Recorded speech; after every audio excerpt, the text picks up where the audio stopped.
Let's talk about Dryfire. I've got some frequently asked questions here. This email was sent to the Pro Shop. If you're curious to send me a question, please don't email the Pro Shop. Email it to me directly. Don't bother them with it. Anyway, emails like this come in frequently. These questions come in frequently. So I thought I'd answer them in one video. Call it the Dryfire fact. Anyway, here's a part of the email. I'll read it. I would like to ask you a few Dryfire questions that would apply to your Dryfire targets and books.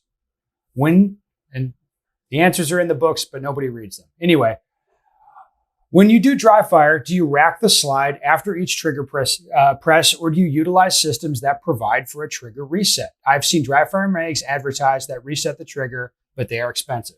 Okay, so generally speaking, I'm not going to use any system like that.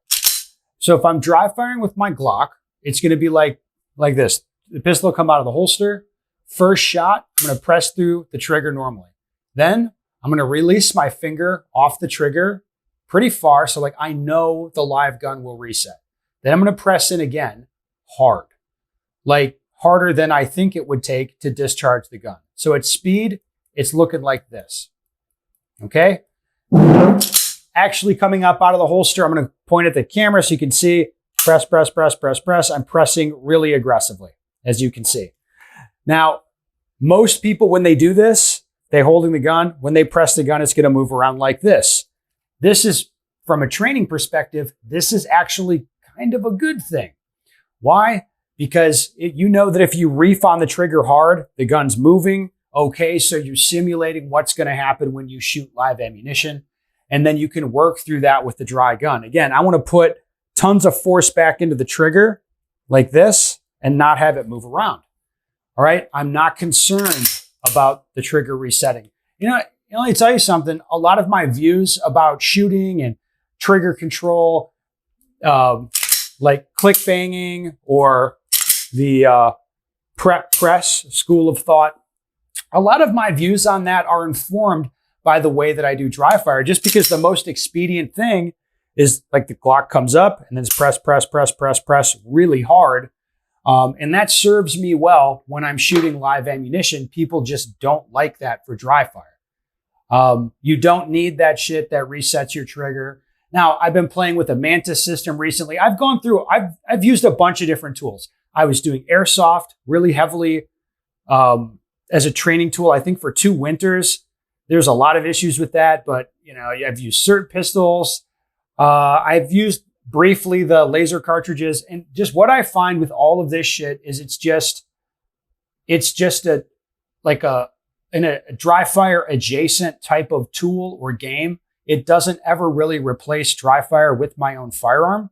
It's just a thing that I can do that sort of maybe helps, maybe I think, but maybe it's fun and it's engaging and it gets me kind of interested in training. So in that sense, it's fine. But no, you don't need your trigger necessarily to work realistically. It's like, to me, I'm just training the skill that I want, which is being able to reef on the trigger without tensing up my hand and moving the gun around. Here he says, do you think it's useful to have a laser cartridge, or is that something that distracts the shooter's eyes from where they should be? I don't really think it's useful, and maybe it's a distraction. Now, I'll tell you, with the Mantis system on my rifle, I have the laser.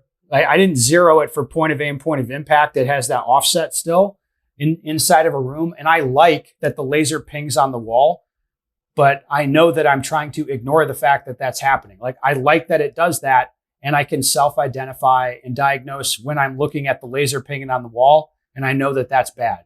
Why do I like that? Because that's what happens when I'm shooting live ammo up close with the rifle. The mechanical offset's extreme enough that you're seeing holes appear lower, like substantially lower than where you're looking.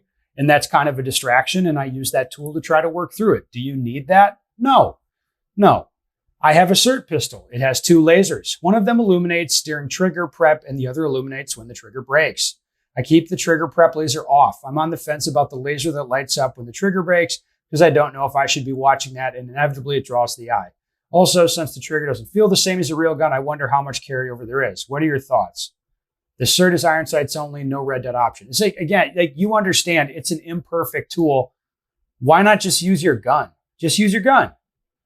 All right. Do you like interactive targets that require a laser from the pistol or that are plain cardboard targets or as good or better? Some of the interactive systems record your shots. Is that useful?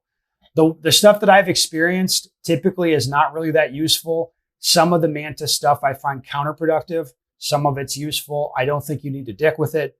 Just do Dryfire on a cardboard target or simulated cardboard target or whatever. I think that's better. I think a lot of this stuff here is just kind of bullshit. Okay, finally, if I like having red dots on my pistols, is it best to use a red dot when dry firing? I suspect I know the answer, but I'd like to hear your answer.